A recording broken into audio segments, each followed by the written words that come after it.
മാതാജി. സന്യാസിയല്ല മാതാജി.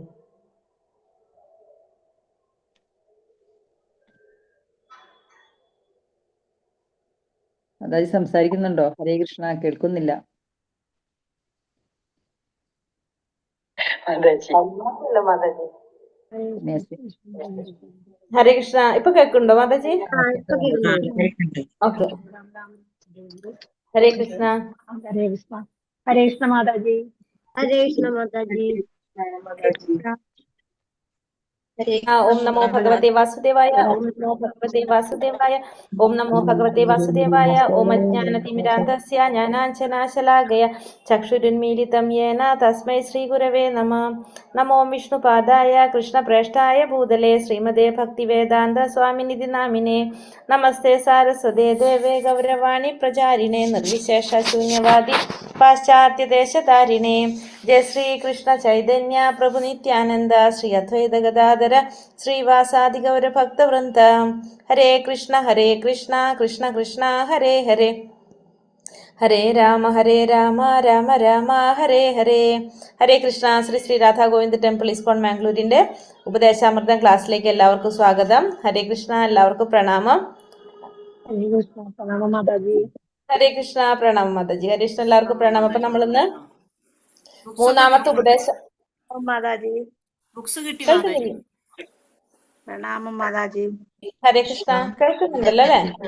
ഉണ്ട് മാതാജി, കേൾക്കുന്നുണ്ട്. എനിക്ക് ബുക്സ് കിട്ടിയിട്ടില്ല മാതാജി. കേൾക്കുന്നുണ്ട്. ബുക്സ് ഒക്കെ കിട്ടിയോ കിട്ടിയിട്ടില്ല. എല്ലാവർക്കും കിട്ടിയോ? എനിക്ക് കിട്ടിയിട്ടില്ല മാതാജി. ഒരു വഴികാട്ടി അത് കിട്ടിയിട്ടില്ല. ആ കൃഷ്ണാവോധം അവിടെ വന്നിട്ടുണ്ടായിരുന്നില്ല. സ്റ്റോക്ക് ഇല്ലായിരുന്നു, ഞാൻ പറഞ്ഞില്ലേ, തീർന്നു. അവിടെ ഉണ്ടായിരുന്നു, തീർന്നു. കണ്ണൂർ ഇസ്കോണിൽ ഉണ്ടായിരുന്നു മാതാജി. അവിടുന്ന് ഞാൻ ബുക്ക് ചെയ്തിരുന്നു. അവിടുന്ന് ഒരാഴ്ച ആണോ? കൃഷ്ണാബോധം വഴികാട്ടി ഇല്ലാതെ വന്ന് അയച്ചു തരാന്ന് അറിയത്തില്ല. ആണോ മാതാജി? എനിക്കും കൂടെ അഡ്രസ് തരുമോ മാതാജി? ഇപ്പൊ വരും. ഇവിടേക്കും കൊടുത്തിട്ടുണ്ട്. ഇപ്പൊ വരും കേട്ടോ. അവിടെ വരും ഇപ്പൊ.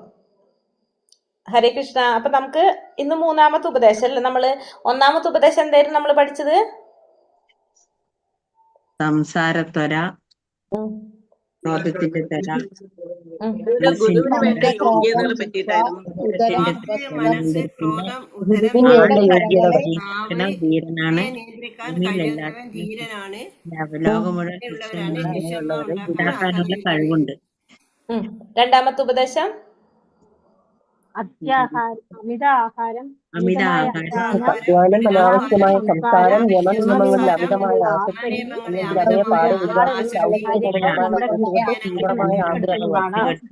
തീവ്രമായ ആഗ്രഹങ്ങൾ, ഈ 6 കാര്യം ഒരാള് മാത്രം പറഞ്ഞാൽ ഭക്തി നശിച്ചു പോകും. നശിച്ചു പോകും അല്ലെ? മൂന്നാമത്തെ ഉപദേശം നമ്മൾ ഇന്നലെ പറഞ്ഞു.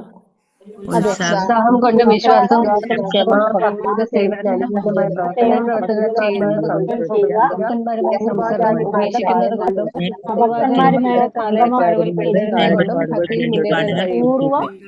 ആചാര്യന്മാരുടെ കാലടികളെ പിന്തുടരുക. ഇത് ചെയ്താൽ ഭക്തി പ്രോത്സാഹിപ്പിക്കുന്ന 6 കാര്യങ്ങളാവുന്നു. ഹരേ കൃഷ്ണ. ഓം നമോ ഭഗവതേ വാസുദേവായ. അതായത് ഉത്സാഹത് നിശ്ചയാത് ധൈര്യാത് തത്തത് കർമ്മ പ്രവർത്തനാത് സംഗത്യാഗ സതോ വൃത്തേ ഷഡ്ഭിർ ഭക്തി പ്രസിദ്ധ്യതി. ചൊല്ലിക്കോളൂ എല്ലാവരും കൂടി.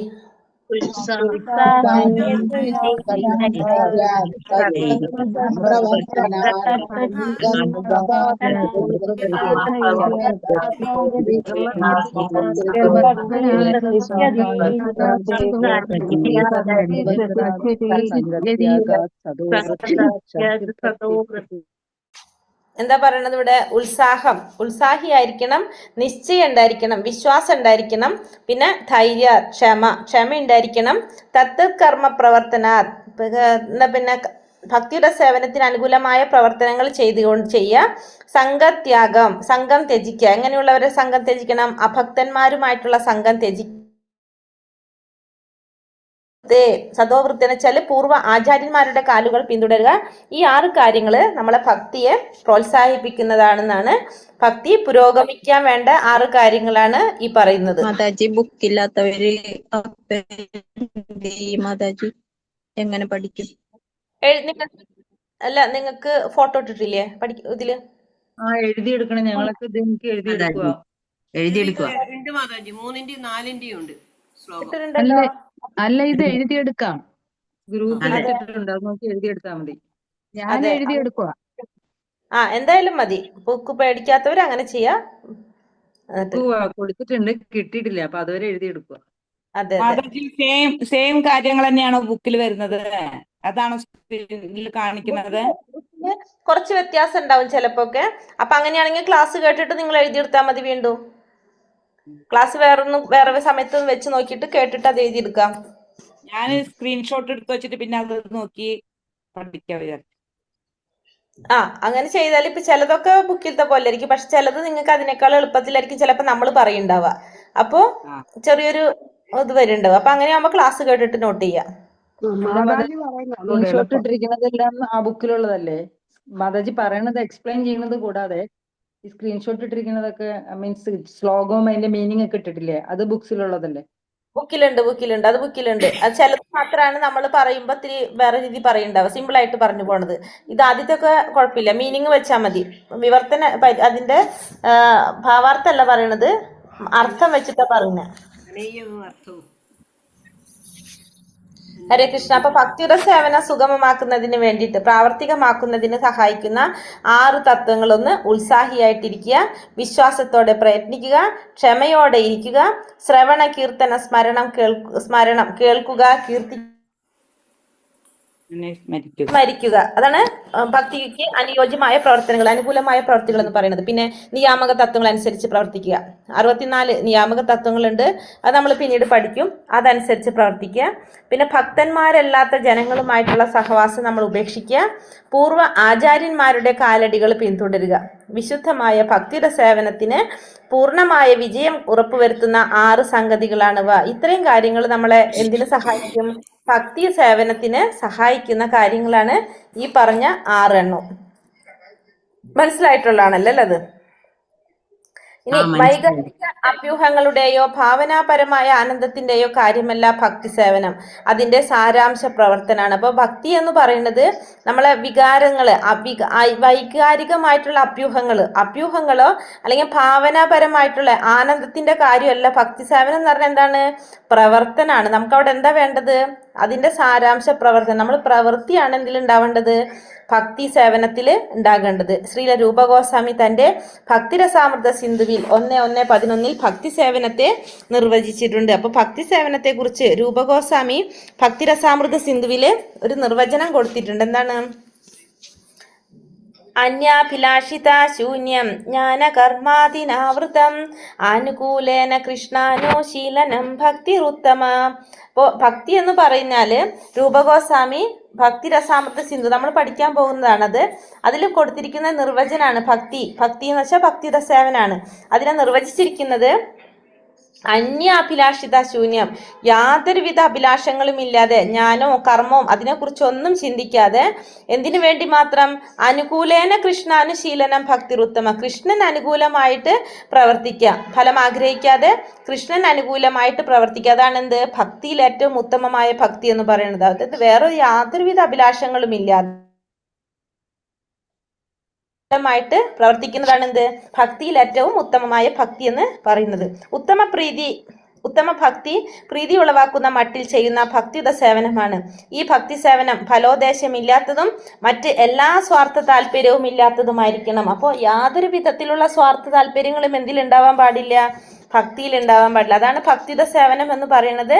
ഫലം ആഗ്രഹിക്കുന്നുമില്ല, യാതൊരു വിധത്തിലുള്ള സ്വാർത്ഥ താല്പര്യങ്ങളും അതിൽ ഉണ്ടാകുന്നുമില്ല. ഭക്തി പരിശീലനമാണ്. പരിശീലനം എന്നാൽ അതിൽ പ്രവർത്തനമുണ്ടെന്നർത്ഥം. കപടയോഗികളെ പോലെ അലസമായി ധ്യാനത്തിലിരിക്കുന്നതല്ല അത്. അപ്പോൾ ഭക്തി എന്ന് പറഞ്ഞാൽ അവിടെ എന്താണ് നമുക്ക് വേണ്ടത്?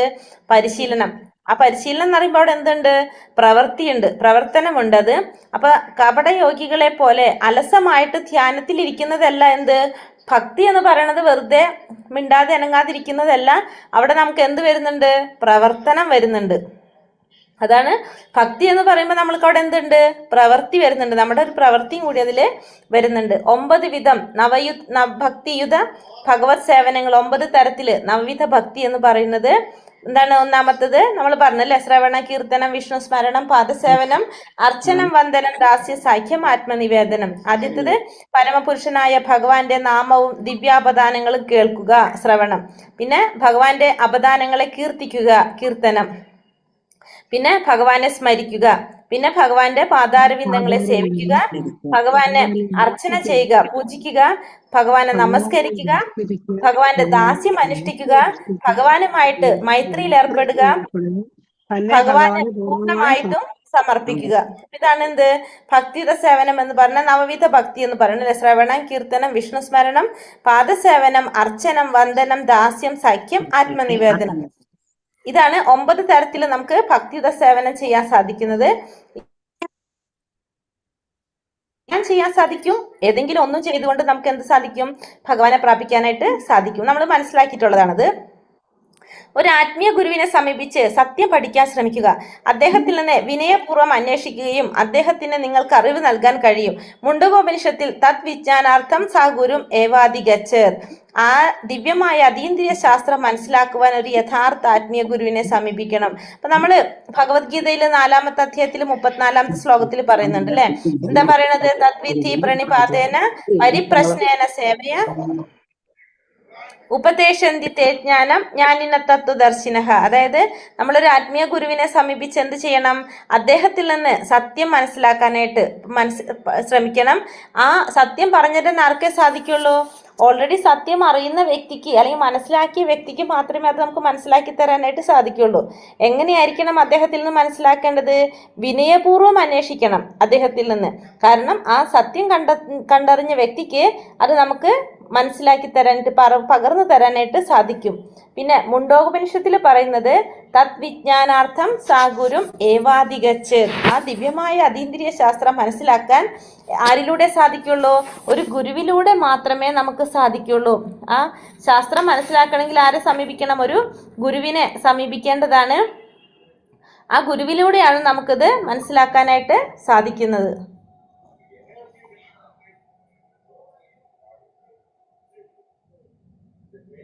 ഭഗവത് സന്നിധിയിലേക്ക് മടങ്ങുന്നതിനുള്ള സന്ദർഭം ഉത്സാഹപൂർവ്വം ഏവരും സ്വീകരിക്കേണ്ടതാണ്. ഇനി ഉത്സാഹം എന്ന് പറയുമ്പോൾ എങ്ങനെ പറയണത്? നമ്മൾ ഭഗവാന്റെ സന്നിധിയിലേക്ക് മടങ്ങാനുള്ള സന്ദർഭം ഉത്സാഹത്തോടെയാണ് നമ്മൾ സ്വീകരിക്കേണ്ടത്. ഉത്സാഹമില്ലാതെ വിജയിക്കാൻ സാധ്യമല്ല. അതായത് നമ്മൾ എവിടെ നിന്ന് വന്നവരാണ്? ശരിക്കും ഭഗവാന്റെ ലോകത്തു നിന്ന് വന്നവരാണ് അല്ലെ. അപ്പൊ നമ്മളെ വീട്ടിൽ നിന്ന് വേറെ എവിടെയെങ്കിലും പോയി നിന്നിട്ട് തിരിച്ച് നമ്മുടെ സന്തോഷമായിരിക്കും. അതേപോലെ തന്നെ ഉത്സാഹത്തോടെ ആയിരിക്കണം നമ്മൾ എവിടേക്ക് തിരിച്ചു പോകേണ്ടത്? ഭഗവത് സന്നിധിയിലേക്ക് തിരിച്ചു പോകേണ്ടത്. ആ സന്ദർഭം നമ്മൾ ഉത്സാഹത്തോടെയാണ് സ്വീകരിക്കേണ്ടത്. ഉത്സാഹം ഇല്ലാണ്ട് നമുക്ക് എന്ത് സാധിക്കില്ല? വിജയിക്കാനായിട്ട് സാധിക്കില്ല. കൃഷ്ണനിൽ നിന്നും വേറിട്ട് നിൽക്കുന്ന ഒന്നും തന്നെ പ്രപഞ്ചത്തിലില്ല എന്ന് ഭഗവത്ഗീത 9:4 പറയുന്നു. അപ്പൊ 9-ാം അധ്യായം 4-ാം ശ്ലോകത്തിൽ ഭഗവാൻ പറയുന്നുണ്ട് അല്ലെ, മയാ തതമിദം സർവം ജഗദവ്യക്തമൂർത്തിന മത്സാനി സർവഭൂതാനി നാച്ചാഹും തേഷു വസ്തിത. അതായത് ഭഗവാന്റെ അവ്യക്തമായ രൂപത്തില് ഞാൻ ഈ പ്രപഞ്ചം മുഴുവനും വ്യാപിച്ചിരിക്കുന്നു. എല്ലാം ഭഗവാനിലാണ് സ്ഥിതി ചെയ്യുന്നത്. പക്ഷെ എന്നാൽ ഭഗവാൻ അതിലല്ല സ്ഥിതി ചെയ്യുന്നത്. നമ്മൾ ഭഗവത്ഗീത 9-ാം അധ്യായം 4 പറയുന്നതാണ്. കാരണം ഈ പ്രപഞ്ചം എല്ലാതും ഭഗവാനിലാണ് സ്ഥിതി ചെയ്യുന്നത്, പക്ഷെ ഭഗവാൻ അവയിലല്ല സ്ഥിതി ചെയ്യുന്നത് 9-ാം അധ്യായം 4-ാം ശ്ലോകത്തിൽ പറയുന്നു. പക്ഷെ ഭഗവാൻ അവയിലല്ല സ്ഥിതി ചെയ്യുന്നത്. ഈ പ്രപഞ്ചം മുഴുവൻ ഭഗവാന് വ്യാപിച്ചിരിക്കുന്നു. പക്ഷെ എല്ലാ ജീവജാലങ്ങളും ഭഗവാനിലുണ്ട്, ഭഗവാൻ അവയിലല്ല സ്ഥിതി ചെയ്യുന്നത്. ഒരു യഥാർത്ഥ ഭക്തൻ അറിയാം ഒരു വസ്തുവും കൃഷ്ണനിൽ നിന്നും സ്വതന്ത്രമല്ല എന്നും തന്മൂലം എല്ലാം കൃഷ്ണ സേവനത്തിൽ ബന്ധപ്പെട്ടിരിക്കുന്നു. അപ്പൊ ഒന്നും എന്തല്ല ഭഗവാനിൽ നിന്ന് സ്വതന്ത്രമായിട്ടില്ല, എല്ലാം ഭഗവാനുമായിട്ട് ബന്ധപ്പെട്ടിരിക്കുന്നതാണ്, ഭഗവാന്റെ സേവനത്തിന് ബന്ധപ്പെട്ടിരിക്കുന്നതാണ്. അപ്പൊ ഒരു യഥാർത്ഥ ഭക്തൻ അറിയാൻ സാധിക്കും. കാരണം എല്ലാ ജീവാത്മാക്കളും ഭഗവാന്റെ അംശമാണ്. ഭഗവാനിൽ നിന്ന് സ്വതന്ത്രമായിട്ട് യാതൊന്നും തന്നെ ഇല്ല. എല്ലാതും എന്ത് ചെയ്തിരിക്കുകയാണ്? ഭഗവാന്റെ സേവനത്തിൽ ബന്ധപ്പെട്ടിരിക്കുന്നതാണെന്ന് ആർക്കറിയാൻ സാധിക്കും? ഒരു യഥാർത്ഥ ഭക്തന് മനസ്സിലാക്കാനായിട്ട് സാധിക്കും. കൃഷ്ണാവബോധത്തോടുകൂടി ബുദ്ധിപൂർവ്വം നടത്തുന്ന പ്രയത്നത്തെ ഉത്സാഹം എന്ന് പറയുന്നു.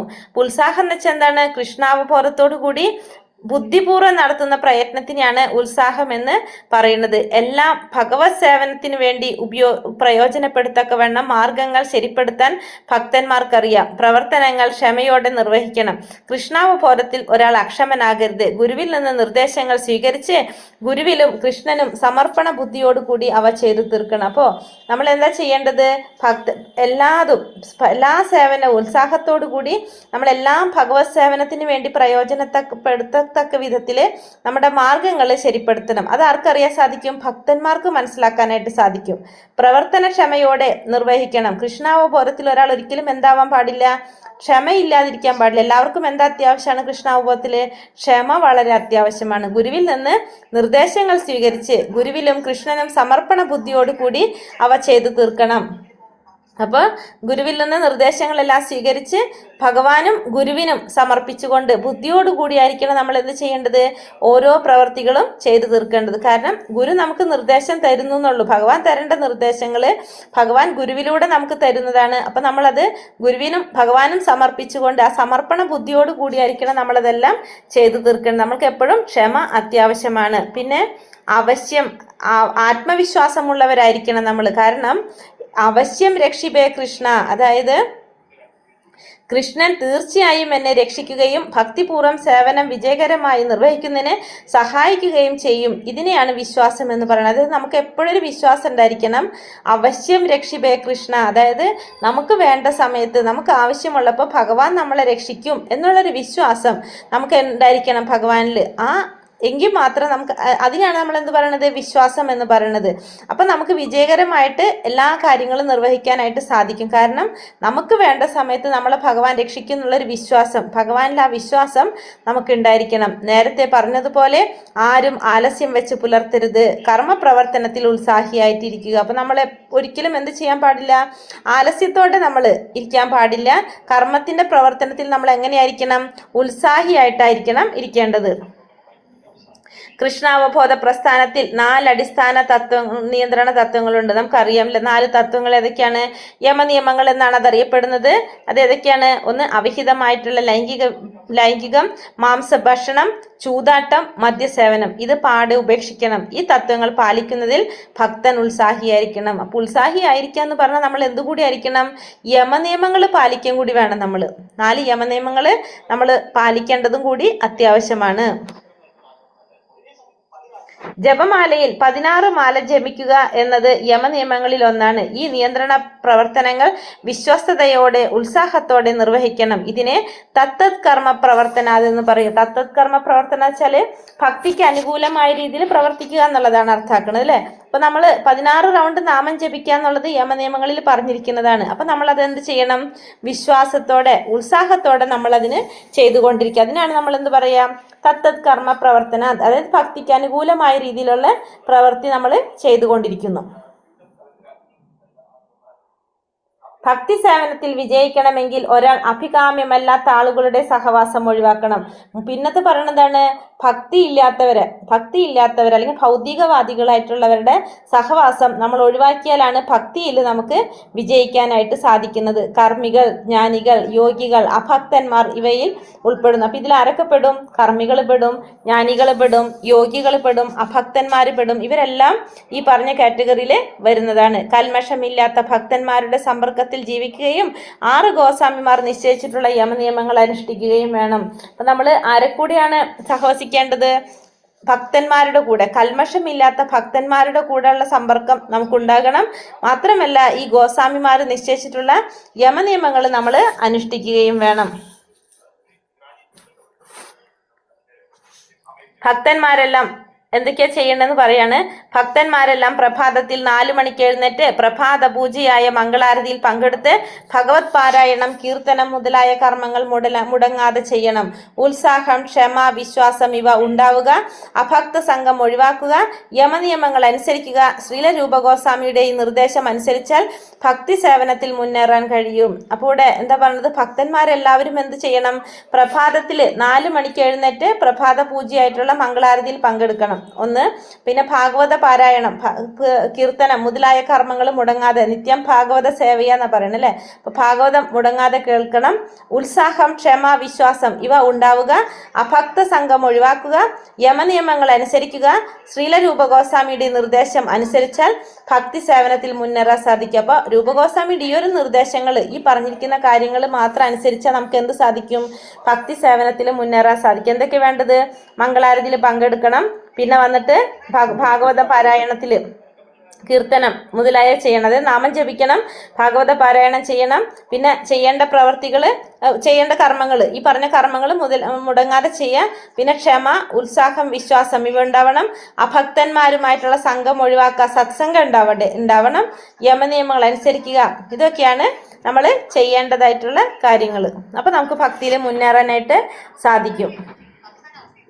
കാമികർമ്മം, ദാർശനിക ജ്ഞാന സമ്പാദനം, ഭൗതിക സമ്പാദനം, യോഗ സിദ്ധി ആഗ്രഹിക്കുക ഇവ ഭക്തി സേവനത്തിന് വിപരീതമാണ്. ഇത്തരം പ്രവർത്തനങ്ങൾ ഒഴിവാക്കണം. ഇപ്പൊ കാമ്യകർമ്മങ്ങൾ, ഫലം ആഗ്രഹിച്ചുകൊണ്ട് ചെയ്യുന്ന കർമ്മങ്ങൾ. ദാർശനിക ജ്ഞാന സമ്പാദനം, നമ്മൾ ജ്ഞാനം നേടാനായിട്ട് ശ്രമിക്കുന്നത്. ഭൗതിക സമ്പാദനം, ഭൗതികമായിട്ടുള്ള രീതിയിലുള്ള സമ്പാദ്യം. യോഗ സിദ്ധി ആഗ്രഹിക്കുന്നത്, നമുക്കറിയാം കുറെ നമ്മൾ എന്താ പറയുക, യോഗകളൊക്കെ ചെയ്യുമ്പോൾ നമുക്ക് കുറെ സിദ്ധികൾ വരും. ആ സിദ്ധികൾ ആഗ്രഹിക്കുക. പിന്നെ ഇതൊക്കെ ഭക്തി സേവനത്തിന് വിപരീതമാണ്. ഇത്തരം പ്രവർത്തനങ്ങൾ നമ്മൾ ഒഴിവാക്കണം.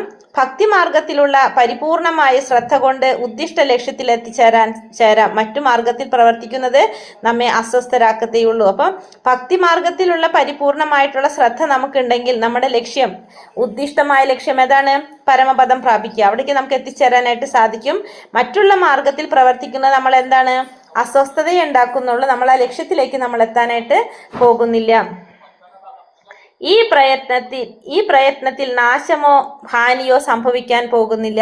ഈ മാർഗത്തിൽ അല്പമെങ്കിലും പരിശ്രമം ഏറ്റവും വലിയ ആപത്തിൽ നിന്നും സാധകനെ രക്ഷിക്കും. പതനം സംഭവിച്ച ഭക്തന് അടുത്ത ജന്മത്തിൽ താൻ എവിടെ നിർത്തിയോ അവിടെ നിന്ന് ഭക്തി സേവനം തുടങ്ങാൻ കഴിയും. അപ്പോ ഈ പ്രയത്നത്തിൽ നമുക്ക് ഒരിക്കലും എന്തുണ്ടാവില്ല? നഷ്ടമോ ഹാനിയോ ഇല്ല. എന്താണ്? നേഹാഭിക്രമിനാശക്തി പ്രത്യവായോന വിദ്യത്തെ സ്വല്പം അഭ്യസ്യ ധർമ്മസ്യ ത്രായതേ മഹതോ ഭയാത്. ഭഗവത്ഗീതയിൽ പറയുന്ന ശ്ലോകമാണ് അല്ലെ. നമ്മൾ പറയുന്നുണ്ട് ചെറിയൊരു മുന്നേറ്റം പോലും നമ്മളെ മഹാഭയങ്ങളിൽ നിന്ന് നമ്മൾ ഇല്ലാതാക്കും. അപ്പൊ അതുകൊണ്ട് ചെറിയൊരു പരിശ്രമം നമ്മൾ ചെയ്താൽ പോലും നമ്മളെ ആപത്തിൽ നിന്നും സാധകനെ രക്ഷിക്കും, വലിയ ആപത്തിൽ നിന്ന് രക്ഷിക്കും എന്നാ പറയുന്നത്. അപ്പോൾ നമ്മൾ ഈ ചെയ്യുന്നതിന് നമുക്ക് എത്ര ചെയ്താലും അതിന്റെ ഫലം നമുക്ക് കിട്ടും. പതനം സംഭവിച്ച ഭക്തന് അടുത്ത ജന്മത്തിൽ താൻ എവിടെ നിർത്തിയോ അവിടെ നിന്ന് ഭക്തി സേവനം തുടങ്ങാൻ കഴിയും. അപ്പോൾ എവിടെയാണ് നമുക്ക് പതനം സംഭവിക്കുന്നത്? അപ്പൊ അവിടെ വെച്ച് നമ്മൾ നിർത്തിയാൽ തന്നെ അടുത്തൊരു ജന്മം കിട്ടുമ്പോൾ നമുക്ക് അവിടെ നിന്ന് വീണ്ടും നമുക്ക് തുടങ്ങാനായിട്ട് സാധിക്കും. നല്ല ഗുണങ്ങൾ ഒരു ഭക്തനിൽ അനായാസം വന്നു ചേരുന്നു. ഒരു ബാഹ്യ പ്രവർത്തനത്തിന്റെയും ആവശ്യമില്ല. ശുദ്ധ ഭക്തി ശീലിക്കുന്ന ഒരുവനിൽ ദേവന്മാരുടെ ഗുണങ്ങൾ ഉണ്ടാകുന്നു. അപ്പോൾ നല്ല ഗുണങ്ങൾ ഭക്തന്മാരില് ഒട്ടും പ്രയാസം ഇല്ലാതെ തന്നെ വന്നു ചേരും. കാരണം ബാഹ്യ പ്രവർത്തനത്തിന്റെ ആവശ്യമില്ല. നമ്മളിവിടെ നാമം ജപിച്ചുകൊണ്ടിരിക്കുന്നു, ഭാഗവതം കേട്ടുകൊണ്ടിരിക്കുന്നു, സത്സംഗം ഉണ്ട്, നാമം ജപിക്കുന്നുണ്ട്. ഇതൊക്കെ നമ്മൾ ചെയ്യുന്നുണ്ടെങ്കിൽ തന്നെത്താനെ വന്നു ചേരും ഇതൊക്കെ. അതിനു വേണ്ടിയിട്ട് നമ്മൾ പ്രത്യേകം എന്താ പറയാ, ആയാസപ്പെടേണ്ട ആവശ്യമൊന്നുമില്ല. പ്രത്യേകം നമ്മൾ അതിനു വേണ്ടി ഒന്നും ചെയ്യേണ്ട കാര്യമില്ല. തന്നെത്താനെ ഈ ഗുണങ്ങളെല്ലാം ഒരുവനില് വന്നു ചേരുന്നതാണ്. ഭക്തന്മാരെല്ലാം അദ്ദേഹത്തിന്റെ പരമമായ ശക്തിയാൽ സംരക്ഷിക്കപ്പെട്ടവരായതുകൊണ്ട് അവർ ഒരിക്കലും ഭക്തിമാർഗം ഉപേക്ഷിച്ച് കർമ്മിയുടെയോ ജ്ഞാനിയുടെയോ യോഗിയുടെയോ മാർഗം സ്വീകരിക്കരുത്. ഈ വസ്തുതയാണ് ഉത്സാഹ നിശ്ചയ ധൈര്യ തത്തത് കർമ്മ പ്രവർത്തനാത് എന്നതുകൊണ്ട് വ്യക്തമാക്കുന്നത്. അപ്പോൾ ഭക്തന്മാര് ഭഗവാന്റെ പരമമായ ശക്തിയാൽ സംരക്ഷിക്കപ്പെട്ടവരായതുകൊണ്ട് ഭക്തന്മാരെല്ലാം ഭഗവാന്റെ ഏത് ശക്തിയാലാണ് സംരക്ഷിക്കപ്പെടുന്നത്? ഭക്തന്മാരെ സംരക്ഷിക്കുന്ന ഏത് ശക്തിയാണ്? ഭക്തന്മാരെ സംരക്ഷിക്കുന്നത് അന്തരംഗ ശക്തി. അന്തരംഗ ശക്തിയാൽ സംരക്ഷിക്കപ്പെടുന്നവരായതുകൊണ്ട് അവർ ഒരിക്കലും ഭക്തിമാർഗം ഉപേക്ഷിച്ച് കർമ്മിയുടെയോ ജ്ഞാനിയുടെയോ യോഗിയുടെയോ മാർഗം സ്വീകരിക്കരുത്. ഈ വസ്തുതയാണ് നമ്മൾ എന്ത് പറയണത്? ഉത്സാഹം നിശ്ചയം ധൈര്യ എന്ന് പറയുന്നത്. തത്ത് കർമ്മ പ്രവർത്തനാത് എന്നതുകൊണ്ട് വ്യക്തമാക്കണം. ഉത്സാഹിയായിരിക്കണം, നമുക്ക് വിശ്വാസം ഉണ്ടായിരിക്കണം, ക്ഷമയുണ്ടായിരിക്കണം, പിന്നെ ഭക്തിക്ക് അനുകൂലമായ പ്രവർത്തനങ്ങൾ ചെയ്യുക. ഇതുകൊണ്ട് അർത്ഥമാക്കുന്നത് ഇതാണ്. ഭക്തിക്ക് അനുയോജ്യമായ യമനിയമങ്ങൾ ഉത്സാഹത്തോടും ക്ഷമയോടും ധൈര്യത്തോടും കൂടി ചെയ്തുകൊണ്ടിരിക്കണം. അങ്ങനെയായാൽ ഭക്തി മാർഗത്തിൽ പുരോഗതി നേടാൻ കഴിയും. അപ്പോൾ ഭക്തിക്ക് അനുകൂലമായിട്ടുള്ള പ്രവർത്തികൾ നമ്മൾ ഉത്സാഹത്തോടെ, ക്ഷമയോടെ, ധൈര്യത്തോടു കൂടി ചെയ്യണം. അങ്ങനെ നമുക്ക് ഭക്തി മാർഗത്തിൽ പുരോഗതി നേടാനായിട്ട് എളുപ്പത്തിൽ സാധിക്കും. ഹരേ കൃഷ്ണ കൃഷ്ണ കൃഷ്ണ ഹരേ ഹരേ, ഹരേ രാമ രാമ രാമ ഹരേ ഹരേ. വഞ്ചാകൽപതരൂപശ്ച കൃപാ സിന്ധോഭ്യവച പതിതാനാം പാവനേഭ്യോ വൈഷ്ണവേഭ്യോ നമോ നമ. അനന്തകോടി വൈഷ്ണവൃന്ദി കി ജയ്, ശ്രീല പ്രഭുപാദ് കി ജയ്, ഗുരുദേവ് കി ജയ്, നിതായ് ഗൗരബ്രഹ്മാനന്ദേ ഹരി ഹരി ബോൽ. ഹരേ കൃഷ്ണ. ക്വസ്റ്റ്യൻ ആൻസർ നോക്കാം നമുക്ക്. അപ്പോൾ എന്തെങ്കിലും ഉണ്ടെങ്കിൽ പിന്നെ പറയാം. ക്വസ്റ്റ്യൻ ആൻസർ പറയാവോ? ക്വസ്റ്റ്യൻസ് മുന്നേറാൻ വേണ്ട കാര്യങ്ങൾ 6 കാര്യങ്ങൾ. എന്തൊക്കെയാണ്? ഉത്സാഹം, വിശ്വാസം, ക്ഷമ, പ്രവർത്തനം, ഭക്തന്മാരുമായുള്ള സംസർഗം, പൂർവാചാര്യന്മാരുടെ അതെ, അതായത് ഉത്സാഹിയായിരിക്കണം, പിന്നെ വിശ്വാസം ഉണ്ടായിരിക്കണം, പിന്നെ ക്ഷമ ഉണ്ടായിരിക്കണം അല്ലെ. പിന്നെ ഭക്തിക്ക് അനുകൂലമായ പ്രവർത്തികൾ ചെയ്തുകൊണ്ടും, പിന്നെ ആചാര്യന്മാരുടെ കാലടിപ്പാടുകൾ പിന്തുടർന്നുകൊണ്ടും, പിന്നെ ഭക്തന്മാരുമായിട്ടുള്ള സംസർഗം ഒഴിവാക്കിക്കൊണ്ടും ഭക്തിയിൽ മുന്നേറാനായിട്ട് സാധിക്കും. രണ്ടാമത്തെ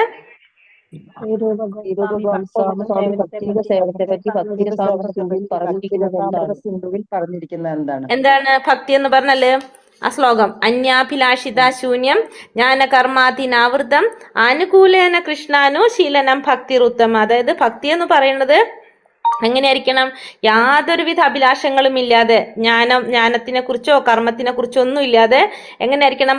അനുകൂലേന കൃഷ്ണൻ അനുകൂലമായിട്ടുള്ള രീതിയിൽ പ്രവർത്തിക്കുക എന്നുള്ളതാണ് എന്ത്? ഭക്തിയിൽ ഏറ്റവും ഉത്തമമായിട്ടുള്ള ഭക്തി എന്ന് പറയുന്നത്. ഭക്തിയിൽ ഏറ്റവും ഉത്തമമായിട്ടുള്ളത് അതാണ് പറയുന്നത്. യാതൊരുവിധ അഭിലാഷങ്ങളും ഇല്ലാതെ ചെയ്യുന്നത്, ഭഗവാൻ അനുകൂലമായിക്കൊണ്ട്. അതാണ് ഭക്തിയിൽ ഏറ്റവും ഉത്തമമായ ഭക്തി. അടുത്തത് നവവിധ ഭക്തി ഏതല്ല? നവവിധ ഭക്തി ശ്രവണം, കീർത്തനം, സ്മരണം, പാദസേവനം,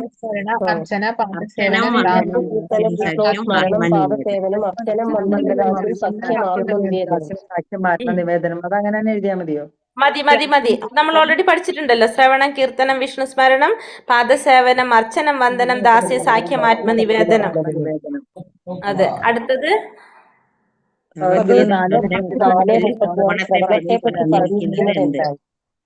എന്ത്? ക്വസ്റ്റ്യൻ കേട്ടില്ല.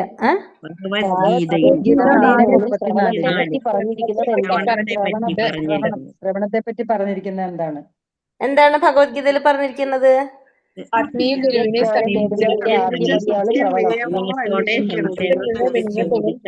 മനസ്സിലാക്കണം. അതായത് ഭഗവത്ഗീത 4:34 ശ്ലോകം തദ്വിധി പ്രണിപാതേന പരിപ്രശ്നേന സേവയ ഉപദേശന്തി തേ ജ്ഞാനം ജ്ഞാനിന തത്വദർശിന. അതായത് ഒരു ആധ്യാത്മിക ഗുരുവിനെ സമീപിച്ച് സത്യം മനസ്സിലാക്കാൻ ശ്രമിക്കണം. എങ്ങനെയായിരിക്കണം? വിനീതനായി അദ്ദേഹത്തോട് ചോദിക്കണം, അദ്ദേഹത്തെ സേവിക്കാൻ. സാക്ഷാത്കാരം നേടിയ ആയതുകൊണ്ട് തന്നെ സത്യം കണ്ടെത്തിയ വ്യക്തിയാണ് നമുക്ക് വേണ്ട നിർദ്ദേശം നൽകാനായിട്ട് കഴിവുണ്ടായിരിക്കും ആ വ്യക്തിക്ക്. അടുത്തത്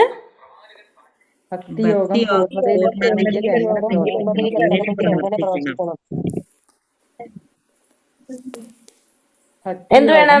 ജീവിതത്തിന്റെ ഗുരുവിന്റെ നിർദ്ദേശപ്രകാരം പ്രവർത്തിക്കണം. എങ്ങനെയായിരിക്കണം? ഗുരുവിന്റെ നിർദ്ദേശപ്രകാരം ആയിരിക്കണം നമ്മളിതെല്ലാം പ്രവർത്തിക്കും. നമ്മളുടെ ഇഷ്ടം, നമ്മളിപ്പോ ഓരോന്നിങ്ങനെ യൂട്യൂബിൽ നോക്കിയിട്ടും അങ്ങനെ ഇങ്ങനെയൊക്കെ നോക്കിയിട്ട് നമുക്ക് ഇങ്ങനെയൊക്കെ ചെയ്തു കഴിഞ്ഞാൽ ഭക്തിയിൽ പുരോഗതി ഉണ്ടാവും വിചാരിച്ചിട്ട് തന്നെത്താനെ ചെയ്യാതെ നമ്മൾ എപ്പോഴും പ്രവർത്തിക്കേണ്ടത് എങ്ങനെയായിരിക്കണം? ഒരു ഗുരുവിന്റെ നിർദ്ദേശപ്രകാരമായിരിക്കണം നമ്മൾ ഇതൊക്കെ ചെയ്യേണ്ടത്. അടുത്തത് ഉത്സാഹം എന്ന് വെച്ചാൽ എന്താണ്?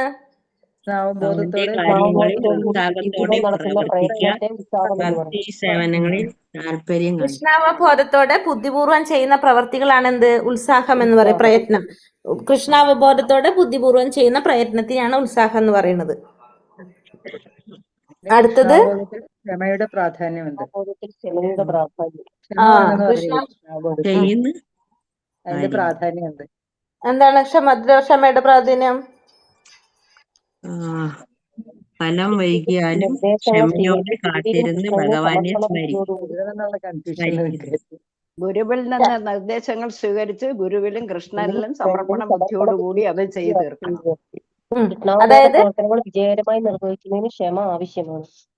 അതെ, കൃഷ്ണാവബോധ പ്രവർത്തനങ്ങൾ ചെയ്യണമെങ്കിൽ നമുക്ക് എന്ത് വേണം? ക്ഷമ വേണം. അതായത് ആത്മവിശ്വാസവും ഗുരുവിൽ നിന്ന് നിർദ്ദേശങ്ങൾ സ്വീകരിച്ച് ഭഗവാനിലും ഗുരുവിലും നമുക്ക് എന്ത് വേണം? സമർപ്പണ ബുദ്ധിയോട് കൂടി ചെയ്യണം നമ്മള്. ഭഗവാനിലും ഗുരുവിലും ആത്മവിശ്വാസവും വേണം. അപ്പൊ അങ്ങനെയുണ്ടെങ്കിൽ നമുക്ക് എന്താണ് അത് വിജയകരമായിട്ട് നിർവഹിക്കണമെങ്കിൽ നമുക്ക് അവിടെ എന്ത് വേണം? ക്ഷമ അത്യാവശ്യമാണ്. പിന്നെ വിശ്വാസവും ആത്മവിശ്വാസവും ഉണ്ടായിരിക്കണം നമുക്ക്. അടുത്തത്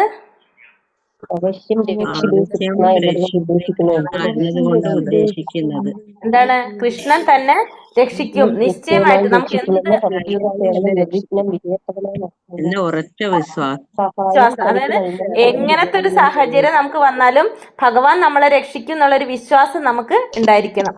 അടുത്തത് കർമ്മ പ്രവർത്തനം എന്നതുകൊണ്ട് ഉദ്ദേശിക്കുന്നത് തത്കർമ്മ വെച്ചാല് ഭക്തിയുടെ സേവനത്തിന് അനുകൂലമായ രീതിയിൽ പ്രവർത്തികൾ ചെയ്യുക. അതാണ് തത്കർമ്മ പ്രവർത്തനം. അതെന്ന് വെച്ചാൽ ഭക്തിയുടെ സേവനത്തിന് അനുകൂലമായ പ്രവർത്തനങ്ങൾ ചെയ്യുക. അതാണ് ഉദ്ദേശിക്കുന്നത്. ഇനിയുണ്ടോ?